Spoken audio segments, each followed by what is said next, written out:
Amandine sur Instagram m'a récemment posé la question: comment fait-on pour développer son autodiscipline?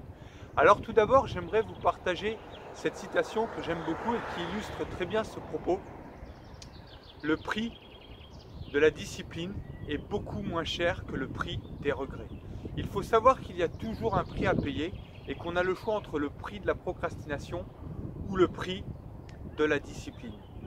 Alors, il est vrai que dans notre société moderne, c'est très facile de procrastiner, c'est très facile de repousser, de remettre au lendemain, c'est très facile de se laisser disperser, de partir dans des divertissements et tout un tas de choses qui nous éloignent de nos objectifs et qui nous empêchent d'avoir cette fameuse discipline qui nous permettrait de mener à terme nos projets, de mener à terme nos défis, de mener à terme nos objectifs.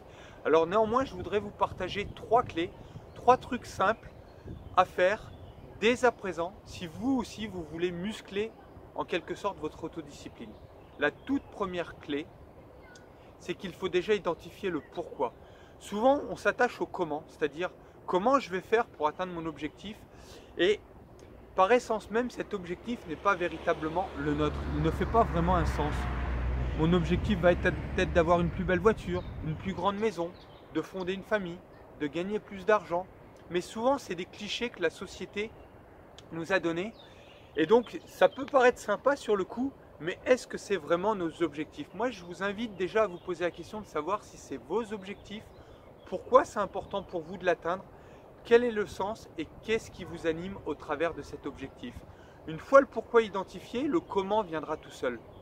La deuxième chose à savoir au niveau des objectifs, c'est le domaine de mesure, c'est-à-dire comment qu'on fait pour mesurer si on atteint son objectif.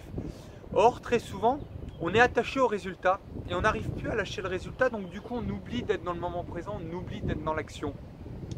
Moi ce que je voudrais, c'est vous encourager à vous centrer sur qui je deviens, comment je vais évoluer, quels vont être mes progrès, quelles compétences je vais développer, quelles compétences je vais acquérir. Et si on mesure notre évolution au travers de nos progrès et de nos compétences, on a plus facile à se détacher du résultat.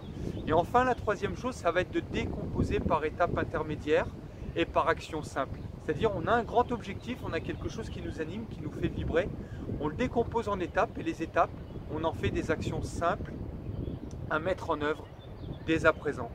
Voilà, donc j'espère que ça vous a donné de la valeur. Si vous aussi vous voulez muscler votre autodiscipline, partagez en quelque sorte cette vidéo, mettez en place ces 3 actions. Donc je répète, identifiez le pourquoi, changez vos critères de mesure et enfin décomposez par étapes intermédiaires pour en arriver à des actions simples. Moi je vous souhaite une excellente journée et j'ai hâte de lire vos commentaires. À très bientôt. Bye tout le monde.